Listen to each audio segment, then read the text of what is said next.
Nếu một ngày nào đó, văn minh ngoài hành tinh đột ngột xuất hiện trên bầu trời trái đất, nhân loại sẽ phát hiện ra rằng địa vị của chúng ta trong vũ trụ thậm chí còn không bằng loài kiến. Hãy tưởng tượng xem, khi bạn còn đang lo lắng vì điện thoại hết pin, nền văn minh cấp 2 đã có thể thu nhỏ cả một ngôi sao, bỏ vào túi như một cục pin. Đáng sợ hơn là văn minh cấp 3 có thể tùy ý hủy diệt cả ngân hà, dễ dàng như khi bạn dẫm chết một con kiến vậy. Còn nhân loại thì sao? Chúng ta hiện tại thậm chí còn chưa đạt đến văn minh cấp 1, chỉ là một nền văn minh sơ sinh cấp 0.73, đang loay hoay trong một góc nhỏ của vũ trụ. Nhà khoa học Kardashev từng đề xuất rằng văn minh vũ trụ có thể chia thành 7 cấp độ. Mỗi khi thăng một cấp, khả năng kiểm soát năng lượng của nền văn minh đó sẽ có sự biến đổi về chất. Nhân loại muốn đạt tới văn minh cấp 1, ít nhất cần 100 đến 200 năm nữa. Nhưng vấn đề là, trong vũ trụ có thể đã sớm tồn tại văn minh cấp 7. Sự tồn tại như thần thánh này, họ nắm giữ năng lượng của toàn bộ vũ trụ, có thể sáng tạo và hủy diệt vũ trụ, thậm chí có thể viết lại các định luật vật lý. Vậy câu hỏi đặt ra là, nếu văn minh cấp 7 thực sự tồn tại, tại sao chúng ta chưa bao giờ nhìn thấy họ? Là do họ cố tình ẩn mình? Hay là nền văn minh thấp kém trong mắt họ hoàn toàn không đáng được chú ý? Hôm nay chúng ta hãy cùng bàn về chủ đề khiến vô số nhà khoa học vừa say mê vừa sợ hãi này. Đầu tiên chúng ta phải làm rõ trước, nhân loại hiện đang ở trình độ nào? Năm 1964, nhà thiên văn học Liên Xô Nikolai Kardashev đã đưa ra một lý thuyết phân cấp văn minh gây chấn động thế giới. Ông dùng một tiêu chuẩn đơn giản và thô sơ để đo lường đẳng cấp của mọi nền văn minh trong vũ trụ. Đó chính là năng lượng. Bạn kiểm soát được bao nhiêu năng lượng thì bạn ở cấp độ văn minh đó. Tiêu chuẩn này đơn giản đến mức khiến người ta tuyệt vọng. Theo đánh giá khoa học mới nhất, văn minh nhân loại hiện chỉ đạt 0.73, thậm chí còn chưa chạm được vào ngưỡng cửa của văn minh cấp 1. Tổng công suất toàn cầu hiện tại của chúng ta vào khoảng 18 TW, tức là 18.000 tỷ W. Nghe có vẻ nhiều đúng không? Nhưng đây chỉ là số lẻ của năng lượng khả dụng trên trái đất. Phải biết rằng mỗi giây trái đất nhận được năng lượng mặt trời lên tới 174.000 TW, tức là 1.740.000 tỷ W, mà chúng ta hiện tại chỉ mới tận dụng được khoảng 0.1% trong số đó. Điều này giống như ngồi trên đống vàng mà chịu đói. Vừa đáng buồn lại vừa buồn cười.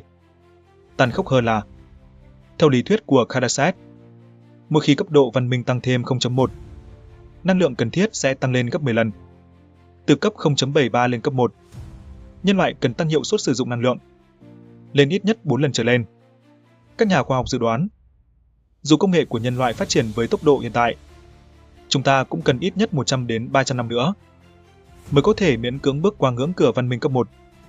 Và đó là với điều kiện không xảy ra chiến tranh hạt nhân, thảm họa khí hậu hay va chạm tiểu hành tinh. Vậy văn minh cấp 1 rốt cuộc mạnh đến mức nào?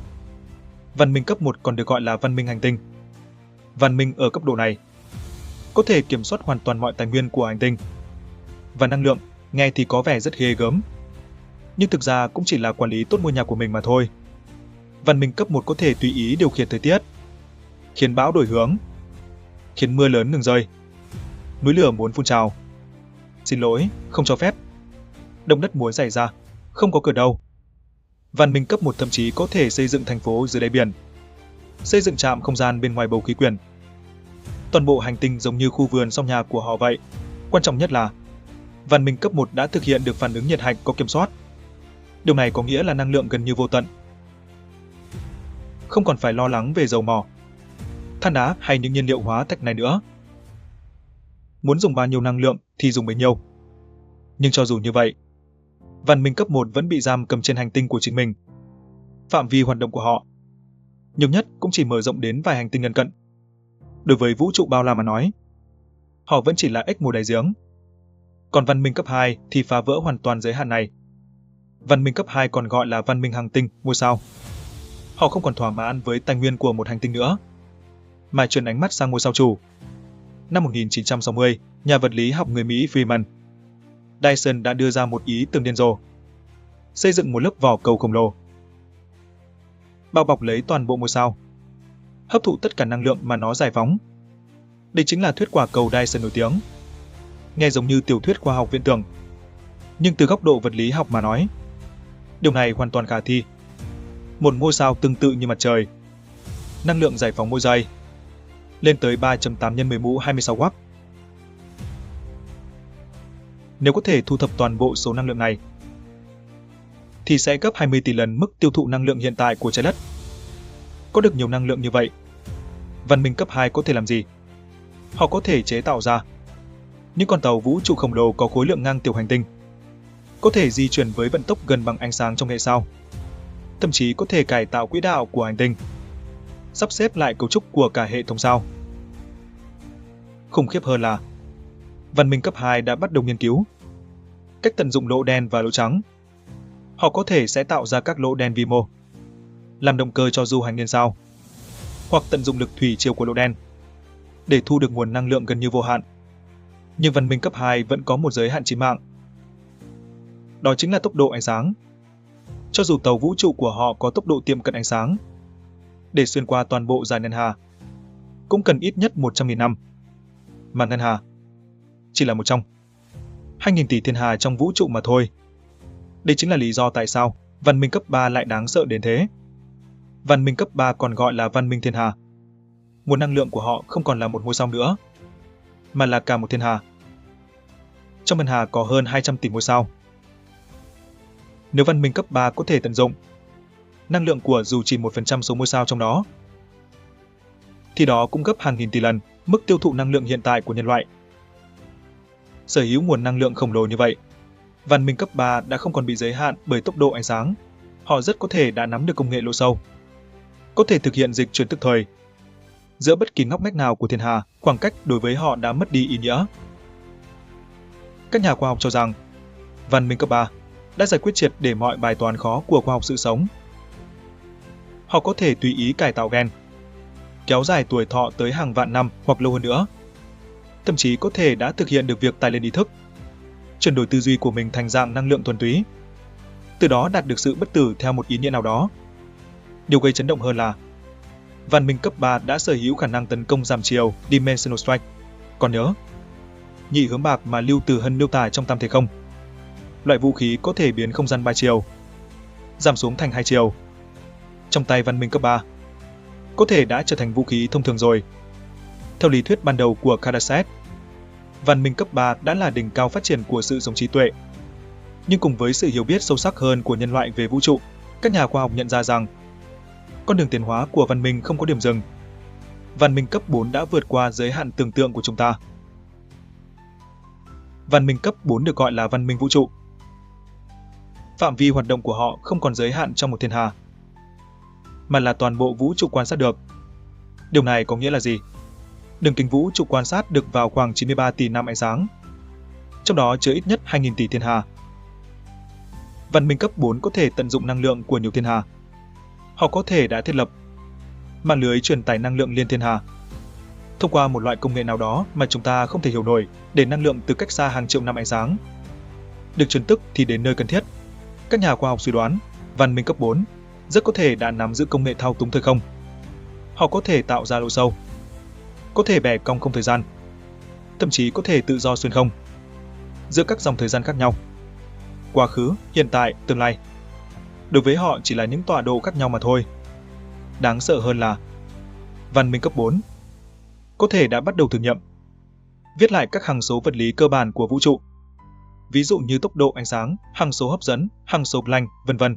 Những quy luật tự nhiên mà chúng ta cho là bất biến này, trong mắt họ, có thể chỉ là những tham số tùy ý điều chỉnh.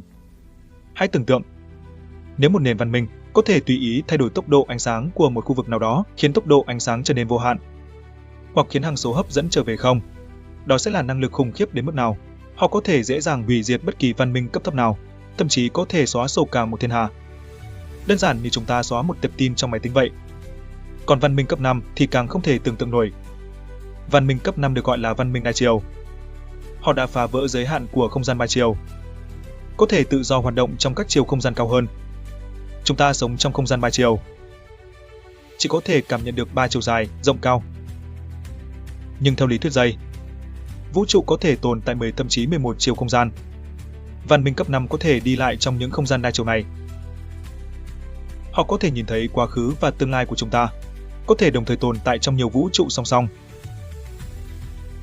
thậm chí có thể trao đổi năng lượng và thông tin. giữa các vũ trụ khác nhau.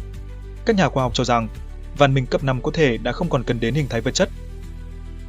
Hình thái sự sống của họ có thể là năng lượng thuần túy, hoặc sự tồn tại của thông tin thuần túy, có thể tự do chuyển đổi giữa các chiều không gian khác nhau. Vật chất và năng lượng, đối với họ đã không còn sự khác biệt về bản chất. Điều khiến người ta khó tin hơn là văn minh cấp 5 có thể đã nắm giữ công nghệ tạo ra vũ trụ mới. Theo lý thuyết của cơ học lượng tử và vũ trụ học, thông qua thao túng dao động lượng tử, về lý thuyết có thể tạo ra những bong bóng vũ trụ mới. Văn minh cấp 5 có thể giống như chúng ta, trồng rau vậy, tùy ý tạo ra và nuôi dưỡng những vũ trụ mới. Còn văn minh cấp 6 và văn minh cấp 7 đã hoàn toàn vượt ra ngoài phạm trù khoa học. Văn minh cấp 6 được gọi là văn minh đa vũ trụ. Họ không chỉ có thể xuyên không giữa các vũ trụ khác nhau, mà còn có thể đồng thời tồn tại trong tất cả các vũ trụ song song. Họ có thể viết lại các định luật vật lý của các vũ trụ khác nhau, có thể tạo ra các hằng số tự nhiên mới, thậm chí có thể thiết kế các quy luật vật lý mới. Trước mặt văn minh cấp 6, tất cả các văn minh cấp thấp đều chẳng qua chỉ là vật thí nghiệm do họ thiết kế mà thôi. Toàn bộ vũ trụ mà chúng ta nhận thức có thể chỉ là một cái đĩa nuôi cấy trong phòng thí nghiệm của họ. Còn loài người chúng ta có thể chỉ là một con vi khuẩn trong đĩa nuôi cấy đó. Về phần văn minh cấp 7, đó đã là lĩnh vực của thần rồi. Họ được gọi là văn minh sáng thế giả, người kiến tạo, hoặc văn minh thần tính tối thượng. Họ có thể tạo ra và hủy diệt vũ trụ từ hư không, có thể viết lại luật nhân quả, có thể khiến thời gian quay ngược, có thể khiến người chết sống lại. Văn minh cấp 7 đã không còn chịu bất kỳ hạn chế nào của định luật vật lý. Bản thân họ chính là người đặt ra các định luật vật lý.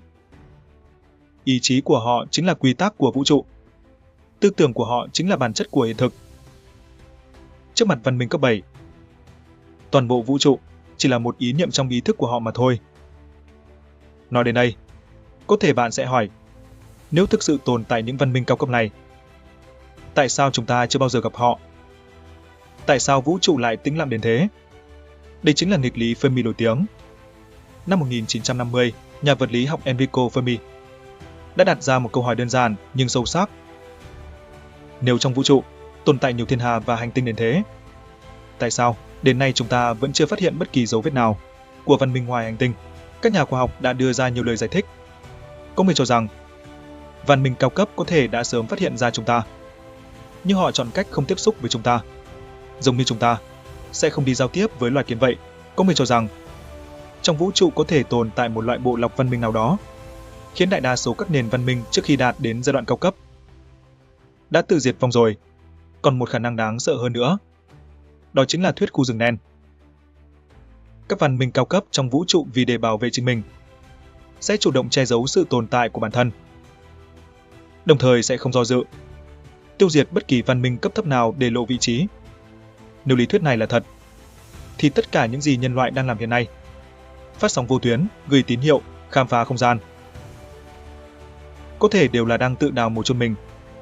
Chúng ta giống như đứa trẻ lớn tiếng ồn ào trong khu rừng rậm, hoàn toàn không biết trong bóng tối đang ẩn chứa bao nhiêu thợ săn đáng sợ. Nhưng cho dù chân tướng có là gì, con đường khám phá của nhân loại sẽ không dừng lại. Từ văn minh cấp 0.73 đến văn minh cấp 1, từ văn minh hành tinh đến văn minh hành tinh, từ văn minh thiên hà đến văn minh vũ trụ. Con đường này tuy dài đằng đẵng, nhưng chứa đầy những khả năng vô hạn.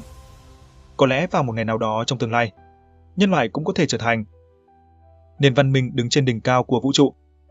Có lẽ đến lúc đó chúng ta sẽ nhận ra, văn minh cấp 7 chưa phải là điểm cuối, mà là một khởi đầu hoàn toàn mới. Tôi là Đam Mê. Hẹn gặp lại các bạn trong video sau.